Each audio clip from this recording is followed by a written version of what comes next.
चलिए स्टूडेंट्स, अब एक और न्यूमेरिकल देखते हैं। Next numerical on the topic viscosity. ठीक है, विस्कोसिटी पे नेक्स्ट न्यूमेरिकल देखेंगे। देखिए क्या दिया हुआ है, the dynamic viscosity of an oil used for lubrication. एक ऑयल है जो लुब्रिकेशन पर्पज़ के लिए यूज किया जा रहा है, उसकी विस्कोसिटी कौन सी? Dynamic viscosity. कौन सी दी है? डायनेमिक विस्कोसिटी दी हुई है, दैट इज़ म्यू दिया हुआ है। Lubrication between a shaft and a sleeve. एक साफ्ट और स्लीव, साफ्ट रोटेट करती है, स्लीव स्टेशनरी रहता है। ठीक है, तो साफ्ट और स्लीव के बीच में क्या है? लुब्रिकेटिंग ऑयल भरा हुआ है, उसकी विस्कोसिटी आपको डायनेमिक विस्कोसिटी उसको दी हुई है। And sleeve is 6 poise. तो सबसे पहले देखेंगे हम म्यू की वैल्यू दी हुई है 6 पॉइज। ठीक है, इसको कन्वर्ट कर लेंगे तो ये आ जाएगा 6/10 that is 0.6 pascal into second. ठीक है, ये हमने कन्वर्ट कर लिया है। उसके बाद आगे चलते हैं। The shaft is of diameter. Shaft का जो डायमीटर है वो कितना है? 0.4 मीटर। तो साफ्ट का डायमीटर दिया हुआ है, diameter of the shaft is 0.4 metre. ठीक है, दूसरा डाटा हमको मिल गया है, साफ्ट का डायमीटर दिया हुआ है एंड रोटेट्स एट 190 आरपीएम। तो वो साफ्ट जो है रोटेट करती है, रोटेट कर रही साफ्ट कितनी स्पीड पे? आरपीएम उसके दिए हैं 190 आरपीएम। ठीक है, ये दिया हुआ है। आगे चलते हैं। कैलकुलेट, आपको कैलकुलेट करना है, calculate the power lost in bearing. ठीक है, अभी देखिए क्या है, ये साफ्ट जो रोटेट कर रही है तो इसके दोनों सिरों पे क्या होते हैं? बियरिंग लगे होते हैं। ठीक है, ये स्लीव है, इसके बीच में ऐसे साफ्ट घूम रही है, तो बियरिंग में क्या होता है? फ्रिक्शन वगैरह में एनर्जी लॉस हो रही है, तो आपको उसको कवर करने के लिए जो पावर देनी पड़ती है, या बियरिंग में कह सकते हैं जो लॉस हो रही है, उस पावर को कैलकुलेट करना है। For a sleeve length of, sleeve की लेंथ भी दी हुई है। ठीक है, length of the sleeve is कितना दिया हुआ है? 90 mm। ठीक है, इसको कन्वर्ट कर लेंगे तो आ जाएगा 0.09 मीटर। ठीक है, 0.09 मीटर। ठीक है, mm को कन्वर्ट कर लिया हमने, 1000 से भाग कर दिए, डिवाइड कर दिया है, तो ये आ गया 0.09 मीटर। ठीक, full stop. The thickness of the oil film is, तो ऑयल की जो फिल्म है, ऑयल की फिल्म कहाँ है? देखो ये साफ्ट है, ये स्लीव है, इसके बीच में साफ्ट रोटेट कर रही है ऐसे, तो साफ्ट और स्लीव एक दूसरे के कांटेक्ट में नहीं आ रहे हैं। बीच में क्या है? ऑयल भरा हुआ है, यहाँ पे बीच में क्या भरा है? ऑयल। ठीक है, ऑयल भरा है, तो उस फिल्म जो थिकनेस है ऑयल फिल्म की, वो कितनी दी है आपको? मान लिया T है, कितनी दी हुई है? T कितनी वैल्यू है उसकी? 1.5 mm, या आप इसको कह सकते हो 0.0015 मीटर। आप इसको ऐसे भी कह सकते हो। ठीक है, इतने मीटर दी हुई है। ठीक है, इसको हम y भी कह सकते हैं, y या dy से रिप्रेजेंट करते हैं। ठीक है, अब इसका देखते हैं आगे हमें किस तरह से कैलकुलेशन करनी है। तो हमें बेसिकली जो वैल्यू चाहिए वो हमको चाहिए पावर की वैल्यू। ठीक है, तो पावर के लिए हम जानते हैं पहले हमें शियर स्ट्रेस निकालनी पड़ेगी, स्ट्रेस के बाद हमें फोर्स निकालना पड़ेगा, फोर्स के बाद हमें उसको स्पीड वेलोसिटी से मल्टीप्लाई करनी पड़ेगी, तब जाके आपकी पावर आएगी। तो इतने स्टेप्स आपके दिमाग में होने चाहिए कि पावर निकालना है तो मुझे क्या करना पड़ेगा? पावर P बराबर 2π/NT/60। ठीक है, तो पावर निकालनी है तो 2π/NT/60 लगाना पड़ेगा। उसके लिए मुझे फोर्स इंटू वेलोसिटी करना पड़ सकता है। ठीक है, यानी टॉर्क भी निकालना पड़ सकता है। अब देखते हैं यहाँ पे किस तरह से सॉल्व करेंगे। तो सबसे पहले देखते हैं, we know that Newton law of viscosity का फॉर्मूला होता है to equal to mu du/dy। ये किसका फॉर्मूला होता है? ये फॉर्मूला होता है शियर स्ट्रेस का। उसके बाद देखते हैं जो फोर्स का फॉर्मूला निकल के आता है वो होता है म्यू du/dy इंटू एरिया। ठीक है, इस तरह से फॉर्मूला निकल के आता है। अब देखिए फोर्स निकालने के लिए हमारे पास कौन कौन सी वैल्यूज़ पहले से हमारे पास क्वेश्चन डाटा में दी गई हैं, गिवन डाटा दिया हुआ है। ठीक, तो देखिए म्यू, ये म्यू दिया हुआ है 0.65 du/dy।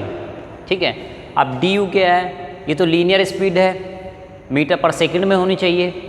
ठीक है, तो कहीं दिख नहीं रहा हमको, हाँ आरपीएम दिख रहे हैं, रिवॉल्यूशन पर मिनट। ठीक है, तो इसको कन्वर्ट करेंगे, यानी डी यू निकालने में थोड़ी दिक्कत है, डायरेक्ट वैल्यूज़ नहीं दी हैं। वाई, अब देखो क्या है, इस तरह से शाफ्ट रोटेट कर रही है और ये स्लीव है आपका, इसके बीच में शाफ्ट है, इसके बीच में क्या ऑयल की फिल्म है, ठीक है। तो अब क्या है, देखिए लिक्विड इस सरफेस के चारों तरफ है, शाफ्ट के चारों तरफ भरा हुआ है। और शाफ्ट की लंबाई कितनी है भाई, देखो स्लीव जहाँ तक रहेगा शाफ्ट का भी विस्कोसिटी वहीं तक लगेगी, उतने तक वो लिक्विड में रहेगा। तो उतनी जगह पे शाफ्ट जितनी जगह पे रोटेट कर रही है या स्लीव की लंबाई जितनी है, बस उतनी ही जगह पे आपकी विस्कोसिटी लगेगी, ठीक है। तो शाफ्ट की लंबाई क्या लें या स्लीव की लंबाई क्या लें, यहाँ पे एक ही चीज़ रहेगी, ठीक है। तो देखिए क्या है, डी यू सीधे सीधे नहीं दिया, वाई हमको दिया है, ये थिकनेस, ऑयल फिल्म की थिकनेस जो है ये दिया हुआ है। तो ऐसा है, ये स्लीव है, ये स्लीव है, बीच में शाफ्ट है जो रोटेट कर रही है, ठीक है। शाफ्ट का डायमीटर दिया है 0.4 मीटर, ये दिया हुआ है। थिकनेस यानी ये इतना, जहाँ पे ऑयल भरा हुआ है ये पोर्शन कितना है 1.5 mm। तो ये ऐसे गोल करके है, सर्कुलर है, तो ऊपर नीचे इसलिए दिखाया गया कि ऊपर और नीचे है, ये सर्कुलर। आगे चलते हैं ये डाटा दिया हुआ है, तो हमें डी यू निकालने में थोड़ी मेहनत करनी है। वाई डायरेक्टली दिया हुआ एरिया। अब देखिए ये जो शाफ्ट है इसका कौन सा एरिया लिक्विड के कांटेक्ट में है, तो ये वाला एरिया है, सरफेस एरिया। तो इसको कैसे निकालेंगे, इसका फॉर्मूला होता है pi into D into L, या आप कह सकते हैं 2 पाई आर इंटू एल, यानी circumference 2 pi R into L, इस तरह से। तो देखो भाई पहले यू डी यू और ये निकाल के रख सकते हैं। तो यू का जो फॉर्मूला होता है रोटेटिंग के लिए क्या होता है, वी इज इक्वल टू, हम जानते क्या होता है, आर इंटू ओमेगा, ये फॉर्मूला हम पढ़ चुके हैं, ठीक है। तो क्या आ जाएगा ये, आर इंटू ओमेगा का फॉर्मूला होता है 2 पाई एन, ठीक। अब क्योंकि ये किस में दिया हुआ है, एन, हमको किस में दिया हुआ है, एन, कहाँ गया एन, ये, ठीक है। यहाँ पे देखते हैं किस में दिया, आरपीएम, रिवॉल्यूशन पर मिनट, क्योंकि वैल्यू हमको चाहिए किस में, मीटर पर सेकेंड में, तो हम क्या करेंगे उसको 60 से डिवाइड कर देंगे। तो पहले हम ये क्या करेंगे, u की वैल्यू निकाल के रख सकते हैं, u बराबर r। तो देखिए रेडियस कितनी दी हुई है, 0.4 डायमीटर दिया है, तो रेडियस क्या हो जाएगी उसकी आधी हो जाएगी, यानी 0.4 डिवाइड बाई 2 इंटू, ठीक है। उसके बाद 2 इंटू पाई, वैल्यू रखेंगे n 190 डिवाइड बाई 60, ऐसे कर सकते हैं, या आप सीधे सीधे कर सकते हैं पाई डी एन अपॉन 60, आप ऐसे भी रख सकते हैं सीधे सीधे पाई डी एन अपॉन 60, इस तरह भी आप रख सकते हैं, ठीक है। 2 को और r को मिला के पाई डी बन जाएगा, तो इस तरह से आप कर सकते हैं, ठीक। तो अब यहाँ पे देखिए u आपका निकल आया, ठीक। तो u की जो वैल्यू आ रही है वो आनी चाहिए आपकी 3.98, ठीक है। u की वैल्यू जो आनी चाहिए आपकी वो आनी चाहिए 3.98 मीटर पर सेकेंड, ये वैल्यू आपकी आनी चाहिए इस तरह से, ठीक। अब u की वैल्यू हमारे पास आ चुकी है, तो हम अगले स्टेप पे चलते हैं।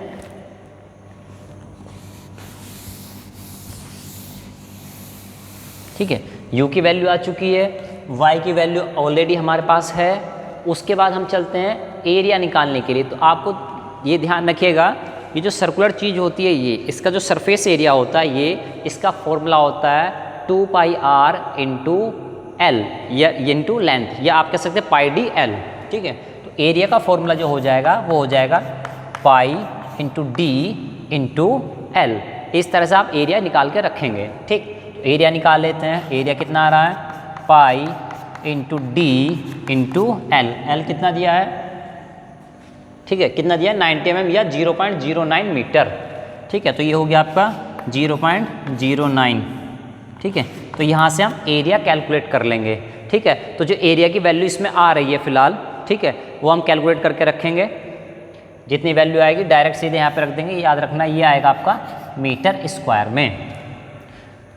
सीधे सीधे F निकालते हैं। अब म्यू 0.6 इंटू डी यू की जगह हम रख देंगे 3.98 डी वाई, ये रहा आपका 0.0015 इंटू एरिया की जगह रख देंगे आप pi D L, pi into D into L, ठीक है। तो ये जो वैल्यू आपकी आ रही है एफ़ की वैल्यू आप निकालेंगे, इसको कैलकुलेटर से कैलकुलेट करेंगे तो ये जो वैल्यू आपकी निकल के आ रही है वो आनी चाहिए 180, ठीक है, 180 न्यूटन या 180.05 एग्जैक्ट इतनी वैल्यू आएगी, ठीक है। तो ये वैल्यू आप निकाल के रखें, कैलकुलेशन कर लेंगे इसको, इसमें कोई इश्यू नहीं होना चाहिए, ठीक है, बहुत बारी कैलकुलेशन नहीं है, आसानी से निकल आएगा, ठीक। अब चलते हैं आगे। जब आपका फोर्स की वैल्यू आ गई 180.05 न्यूटन, ठीक है, ये क्या है, इस शाफ्ट को जो घुमाने के लिए फोर्स लग रहा है वो है। हमको क्या चाहिए था, हमको चाहिए पावर, ठीक है, हमको क्या चाहिए, पावर। फोर्स हम निकाल चुके हैं, अब आपके पास दो तरीके हैं, ठीक है, फोर्स हम निकाल चुके हैं, अब दो तरीके हैं आपके पास, इसको रब कर देते हैं, ठीक है। एक तो ये हो गया आपका 180 आ गया यहाँ पे, ठीक है। अब आपको निकालना है पावर। पावर का फॉर्मूला देखिए क्या होता है, 2 पाई NT डिवाइड बाई 60, ये फॉर्मूला होता है पावर का, ठीक। दूसरा एक फॉर्मूला आप ये भी यूज़ कर सकते हैं, पावर बराबर फोर्स इनटू वेलोसिटी, ये वाला ही फॉर्मूला यूज़ कर सकते हैं आप, ठीक। तो आप चाहे तो यहाँ से निकाल लीजिए पावर, अगर यहाँ से निकालेंगे तो आ जाएगा 180.05 इंटू 3.98, ठीक है, इक्वल टू ये आएगा आपका 712 समथिंग इतना आएगा, देखिए ये आ रहा है 716.98 इतने वाट, ठीक है, इतने वाट आ जाएगा दिस वन। या तो आप ऐसे भी कर सकते हैं या ऐसे भी आप कर सकते हैं, 2 पाई n कितना था 190, ठीक है, 2 पाई NT डिवाइड बाय 60, तो T कितना होता है हम जाते हैं, टॉर्क का जो फॉर्मूला होता है वो होता है फोर्स इनटू रेडियस। तो फोर्स की वैल्यू कितनी आई थी हमारी 180.05 इंटू रेडियस 0.2, तो इस तरह से भी आप कैलकुलेट करेंगे तो सेम ही वैल्यू आने वाली है, ठीक है। तो चाहे आप ऐसे फॉर्मूला लगाइए चाहे आप ऐसे फॉर्मूला लगाइए, वैल्यू सेम ही आएगी दोनों से, ठीक है। तो ये आपकी आ रही है 716.98, ठीक है, समथिंग इतना आएगा वॉट। इस तरह से आपको विस्कोसिटी के न्यूमेरिकल करने हैं। यहाँ पे ध्यान रखना है, ये जो ऑयल फिल्म की थिकनेस थी, ठीक है, जो ऑयल फिल्म की थिकनेस होती है, जैसे आप क्या लेते थे, अभी तक क्या करते थे, देखिए ऐसे होता था, लिक्विड भरा होता था, यहाँ पे प्लेट होती थी, तो ये क्या होता था, ऑयल होता था, यहाँ पे ये फ्लूइड होता था, तो ये क्या होता था, ऑयल फिल्म की थिकनेस है। लेकिन सर्कुलर में आपको ध्यान रखना है, आपको ये दो जगह दिखाई दे रही होगी क्रॉस सेक्शन में, ठीक है, तो 1.5 mm 1 तो ऐसे नहीं लेना, कंफ्यूज नहीं होना है, इसलिए ये क्वेश्चन आपको कराया गया है। Thank you.